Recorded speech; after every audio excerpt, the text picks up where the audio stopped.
भी कश्मीरी हिंदू पंडितों के ऊपर हमारे दोस्त जेएनयू से पढ़े लिखे बेहतरीन इंसान अपनी बात को बेबाकी से टेलीविजन पर रखने वाले सुशील पंडित वो इसमें आने वाले थे, लेकिन वो बाहर हैं देश से, इसलिए नहीं आ पाए। मैं एक दूसरे कश्मीरी पंडित हैं ललित अंबरदार, उनसे मैंने रिक्वेस्ट की थी वो आ जाए, लेकिन उनकी तबीयत बहुत खराब है। सुशील पंडित 2024 के भारत में सुप्रीम कोर्ट में जाकर के एक अर्जी देता है और सिर्फ ये कहता है कि कश्मीरी पंडितों का जिन लोगों ने नरसंहार किया था वो खुले घूम रहे, उनके ऊपर एफआईआर है। माय लॉर्ड, कम से कम कश्मीरी हिंदू जोनोसाइड के बारे में हमारी एक पिटीशन एक्सेप्ट कर लीजिए। 84 करोड़ की भीड़, टैक्स भरने वाली भीड़, तथाकथित शांति में रहने वाली भीड़, उस चीफ जस्टिस ने सुशील पंडित से एक लाइन में कहा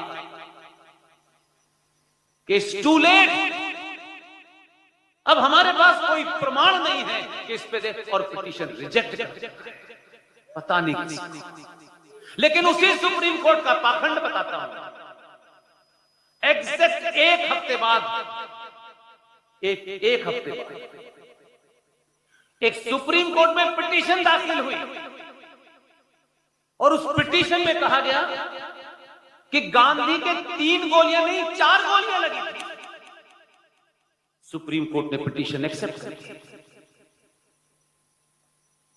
इसके साक्ष्य थे, इसलिए व्यवस्था आप मत समझिए, हम आइडियल स्टेट में नहीं रह रहे, इससे नॉर्मल स्टेट नहीं है ये।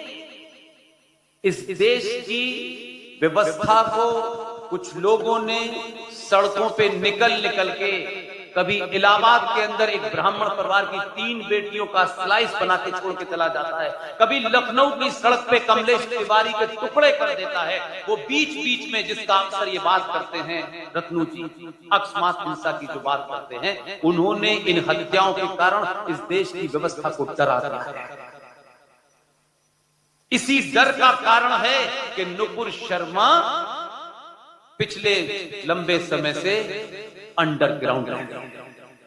उसने कुछ झूठ नहीं बोला, मैं बता रहा हूं। मेरे लिए तो कंपल्सरी था पढ़ना, इसलिए मुझे तो पढ़ के आया। एक कॉमा फुल स्टॉप जेर जबर, उस बेटी ने सच गलत नहीं बोला, उसको सच बोलने की सजा ये दी गई है कि उसको अंडरग्राउंड कर दिया गया है। लेकिन सरकार ये नहीं बता रही है कि इसे खतरा किससे है। कहे ना सरकार इस देश के जिहादी मुसलमानों से मारना चाहते हैं, तो पता तो चले कि जिहादी हैं, नहीं तो हम तो भाईजान ही समझ रहे हैं उन्हें, बेचारा ही समझ रहे। कहे ना सरकार किससे है। लेकिन फिर भी मैं इन हालातों में ये मानता हूं कि जो स्थिति बनी हुई है उसमें सत्ता के शीर्ष के 2 लोगों ने, मैं जब मिलने गया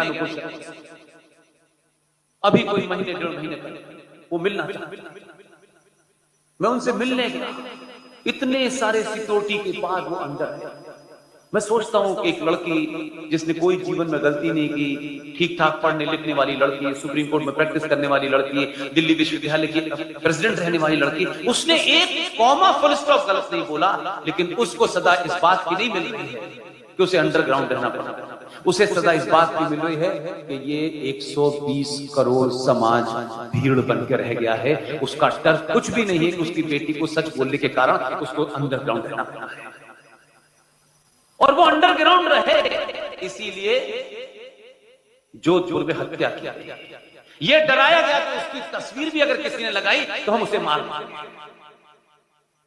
हमने एक दिन के लिए 5 सेकंड के लिए खबर सुनी और अच्छा ओहो अच्छा वो जोधपुर में मार दिया गया, ऐसा हो गया वैसा हो गया। 2 घंटे के अंदर उत्तेजना समाप्त, लोग भूल गए कन्हैया का क्या हुआ। भूल जाते, हमें भूलने की बीमारी के कारण हम यहां बैठे। इसलिए ऐसी कोई बात नहीं है कि जो आपके पास चीजें हैं वो मेरे पास भी हैं, लेकिन आप उधर देखना नहीं चाहते। आपको पता है कि अगर देख लिया तो रात में नींद नहीं आएगी, और नींद नहीं आएगी तो ऐसे चक्कर में क्यों पड़ना है, अपना धंधा पानी करो। कुछ पागल हैं जो बक रहे हैं, बकने दो यार मेरे, कभी होगा तो एहसान करके 10 रुपए दे देंगे बस। ये क्या कश्मीर से पहले जेनोसाइड नहीं हुआ? क्या अभी बंगाल में क्या हुआ? इस देश में 500 से ज्यादा कश्मीर बन चुके हैं जहां सरकार की रिट नहीं चली। पूरा राष्ट्र सरकार के भरोसे चल रहा है। मैं बार बार इस चक्कर में लगा हुआ हूं कि एक बार राष्ट्र की चेतना जाग जाए, सरकार 24 घंटे नहीं, हर सेकंड आपके दरवाजे पे खड़े होकर पूछेगी, बताओ अगला क्या करना है। एक बार अपनी शक्ति का प्रदर्शन करिए। आपको 5 साल में वोट देना होता है, आप अभी तक ये नहीं समझ पाए वोट क्यों देना है, किस लिए देना है, ये समझ में नहीं आया। सबको पता है, सिर्फ आप ही को नहीं पता है, क्योंकि आप महाज्ञानी हैं। वोट देते वक्त जाने क्या क्या आपके मन में आता है। पंचर वाला ये जानता है सनातन सभ्यता के खिलाफ कौन कौन लोग किस किस जगह हैं, वो उनको मजबूत समझता है। न व्हाट्सएप यूनिवर्सिटी चलाता है, न चिल्लाता है, न संगठन बनाता है, न चिल्ला चिल्ला के भारत माता की जय कहता है। एक कह देता है, उसके बाद आप सुबह से लेकर शाम तक ये योजना वो योजना, हमें एक होना चाहिए, फलाना होना चाहिए, धमाका होना चाहिए। हम फिर वही राग लाते हैं और अल्टीमेट 240 की किसी को रोक देते हैं। जब डिसाइसिव समय था तब आपने धोखा दिया। अगर इसी राजस्थान में महाराणा प्रताप का कोई वंशज होता तो खड़े होकर कहता हमारे वाले बाप को भी इसी तरह धोखा दिया था। हम दुनिया के सरपंच कर लेंगे, लेकिन वोट देते वक्त पूरे देश में, मैं कहूं मेरा किसी पार्टी से कोई सीधा संबंध, मैं किसी नेता वेता से नहीं। मुझे 20-25 साल पत्रकारिता करने के बाद एक दिन लगा कि अब हो गया, कुछ आजादी से बोलने का चीजें हैं। उस जमाने से सोशल मीडिया आ गया। मैंने कहा अपनी बात रखेंगे, अगर ये देश सुनेगा तो अच्छी बात है, और नहीं सुनेगा तो जबरदस्ती थोपेंगे। मैं बहुत डरा हुआ था कि मैंने एक नौकरी छोड़ी है, ये सब तमाम चीजें थी, लेकिन मैं इस बात के लिए बहुत मजबूत इरादा था मेरा कि मैं कुछ भी कोई विचार और वैचार बात नहीं करूंगा, कोई आइडियोलॉजी की बात नहीं करूंगा, सिर्फ फैक्ट को ओरिजिनल सोर्स से निकाल के रख देंगे। ये देश अगर मानेगा तो बोलेंगे। लेकिन मैं धन्यवाद देता हूं कि इस 15-16 साल में कोई ऐसी सभा नहीं हुई जहां हजारों लोगों ने खड़े होकर के मेरी बात न सुनी। और ये बदलाव अलग अलग जगह अलग अलग तरीके से लोगों ने काम चुना। क्या नीरज अत्री साहब को ठीक ठाक जीवन एक फिजिक्स के रीडर लेक्चरर की हैसियत में अच्छा नहीं लग रहा था? हमारे यहाँ अगर कल ये हो जाए कि तुमको कल नौकरी मिलेगी, तुम अपने बाप को 4 बार गाली दो, तो उस पर भी कंपटीशन। लेकिन नीरज अत्री अपनी कंफर्ट जोन को छोड़ के आए, जिहादियों के निशाने पे आए। इन्होंने एक चीज सुनी कि मुझे इन किताबों के अंदर जो फ्रॉड है वो करूंगा, और वो काम अपना ईमानदारी से।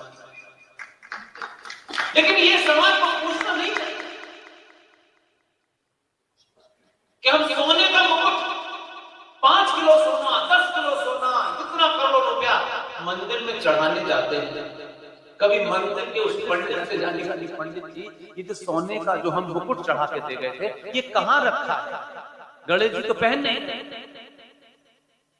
तो ये काम तो पंडित जी का था ना, कि हर जो वहां मंदिर में जाता था उनसे कहते सुनो पूजा करो, प्रसाद चढ़ाओ, लेकिन यहां सोना मत चढ़ाना, क्योंकि ये सोना तुम्हारा सरकार ले जाती है।